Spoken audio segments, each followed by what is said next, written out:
இப்போ பார்த்தீங்கன்னா, விஜய்க்கு எல்லா உண்மையும் தெரிஞ்சிருது. காவேரிக்கு பழசு ஞாபகம் இல்ல அப்படின்ற உட்பட எல்லா உண்மையும் தெரிஞ்சுக்கிறாரு. தாத்தாவும், சித்தி, சித்தப்பாவும் "இத அப்படியே விட்டுடா. இந்த மாரி காவேரி இங்க இல்லாம இருக்கதே நல்லாயிருக்கு. நீயும் பாப்பாவுமே சந்தோஷமா வாழுங்க. இல்லன்னா பசுபதியால ப்ராப்ளம் வரும்." அப்படின்ற மாரி சொல்லிட்டு இருக்காங்க. "என்ன பேசுறீங்க தாத்தா? காவேரி இல்லாம நான் ஒரு நிமிஷமா செத்துட்டுருக்கேன். நான் இப்பவே காவேரிய பார்க்கணும். நாளைக்கு காவேரி ஊர்லேருந்து வந்துருவா. நான் போய் பார்க்க போறேன்." அப்படின்ற மாரி விஜய் வந்து கிளம்புறாரு.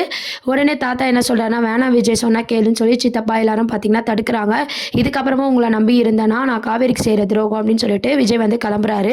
காவேரி ஊர்லேருந்து வரதுக்கு முன்னாடியே விஜய் வந்து அங்க வெயிட் பண்ணிட்டு இருக்காரு. காவேரி ஆட்டோலேருந்து இறங்குறத விஜய் எமோஷனலாவும் ஏக்கத்தோட பார்த்துட்டு இருக்காரு.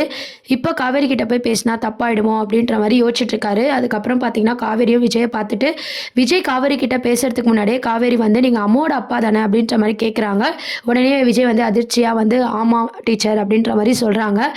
இதெல்லாம் பார்த்து சாரதாக்கு ரொம்பவே ஷாக்கிங்கா இருக்கு. விஜய் தம்பி உயிரோட வந்திருக்காரு அப்படின்ற மாரி அவங்க ஒரு பக்கம் ஷாக் ஆகுறாங்க. "இல்ல உங்கள பார்த்து தேங்க் பண்ணிட்டு போலான்னு தான் ஆஃபீஸ்ல அட்ரஸ் வாங்குனேன்." அப்படின்ற மாரி விஜய் வந்து சமாளிக்கிறாரு. காவேரியும் பார்த்தீங்கன்னா, "அம்மு எப்படி இருக்கா?" அப்படின்ற மாரி பேசுறாங்க. காவேரிய பார்த்து விஜய் ரொம்பவே எமோஷனல் ஆகுறாங்க. அதுக்கப்புறம் பேசி முடிச்சோன காவேரி வீட்டுக்குள்ள போனதும் சாரதா வந்து கேட்குறாங்க, "என்ன தம்பி உயிரோட வந்திருக்கீங்க?" அப்படின்ட்டு. "அப்போ உங்ககிட்டயும் போய் தான் சொல்லியிருக்காங்களா? இது எல்லாத்துக்கும் காரணம் எங்க தாத்தா, பாட்டி, எங்க குடும்பம் தான். என்ன மன்னிச்சிடுங்க." அப்படின்னு சொல்லி விஜய் வந்து மன்னிப்பு கேட்டு எல்லா உண்மையும் வந்து சாரதா கிட்ட சொல்றாங்க. இத கேட்ட சாரதா பார்த்தீங்கன்னா, ரொம்பவே ஷாக் ஆயி, "பேத்தி எப்படி இருக்கா தம்பி?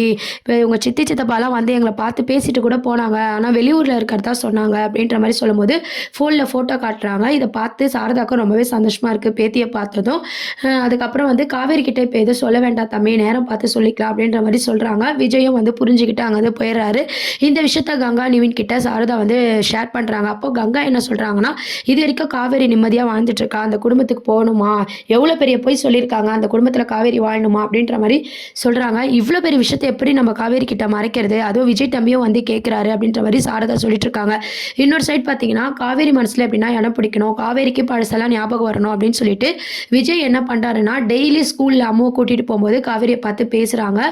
"உங்களுக்கு எதனா ஞாபகம் வர மாரி இருக்கா டீச்சர்?" அப்படின்ற மாரி விஜய் வந்து கேட்டுட்டு இருக்காங்க. உடனே காவேரி வந்து, "இல்ல, ஆனா உங்கள எங்கேயோ பார்த்த மாரி மட்டும் ஞாபகம் இருக்கு.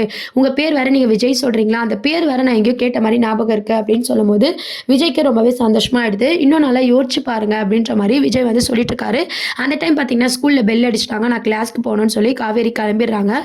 "இப்போ கொஞ்சம் கொஞ்சமா ஞாபகம் இருக்கு. ஆனா கூடிய சீக்கிரம் முழுசா நீ வந்து என்ன புரிஞ்சுப்ப. என் ஞாபகம் இருக்கும்." அப்படின்னு சொல்லி விஜயும் ஃபீல் பண்ணிட்டு அங்கருந்து கிளம்பிடுறாங்க. சாரதாவும் பார்த்தீங்கன்னா, இத மறைக்க தான் போறாங்க. ஏன்னா காவேரி இப்ப தான் சந்தோஷமா இருக்கா. விஜய் ஃபேமிலியால எந்த பிரச்சனையும் வரக்கூடாதுன்னு சாரதா ஒரு பக்கம் யோசிக்கிறாங்க. தாத்தா, சித்தி, சித்தப்பா பார்த்தீங்கன்னா, விஜய்க்கும் பாப்பாக்கும் எந்த பிரச்சனையும் வரக்கூடாதுன்னு சொல்லி விஜய் வந்து காவேரி கூட சேரக்கூடாதுன்னு யோசிக்கிறாங்க. இத மீறி நம்ம விஜய் வந்து எப்படி காவேரிய லவ் பண்ண போறாரு? காவேரி மனசுல இடம் பிடிக்க போறாரு? காவேரிக்கு எப்படி பழசெல்லாம் ஞாபகம் வரப்போகுது? இத பேஸ் பண்ணி தான் அடுத்த வாரத்துக்கான ப்ரோமோவா இருக்கு. இத பத்தி நீங்க என்ன நினைக்கிறீங்க? அப்படின்றத கீழ கமெண்ட் செக்ஷன் சொல்லுங்க. உங்கள்ல எத்தன பேருக்கு காவேரிக்கு பழசெல்லாம் ஞாபகம் வந்து விஜய் கூட சேரணும்னு நினைக்கிறீங்களோ? சேனலுக்கு ஒரு லைக் பட்டன கிளிக் பண்ணுங்க. மறக்காம சப்ஸ்கிரைப் பண்ணுங்க ஃப்ரெண்ட்ஸ். Thank you.